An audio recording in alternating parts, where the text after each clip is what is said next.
Eh, ito pa, kuweba pa. Ayun, mga gamit pa ka. Ay, sarado pala. Ito yung ano ito. Nilalagyan ng bala nila ng araw.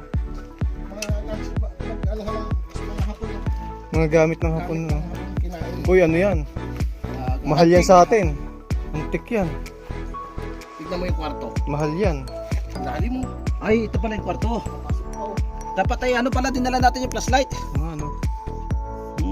At itong maliit na butas na to, itong kuweba, siguro ito yung dating tulugan ng mga Hapon nung panahon ng gera o ito yung taguan ng kanilang mga armas. At hindi na rin kami nag-attempt na pasukin dahil malamang wala na rin itong mga laman. Dahil nakuha na ng mga tropa ng mga kano. Pakayamanan dito, no?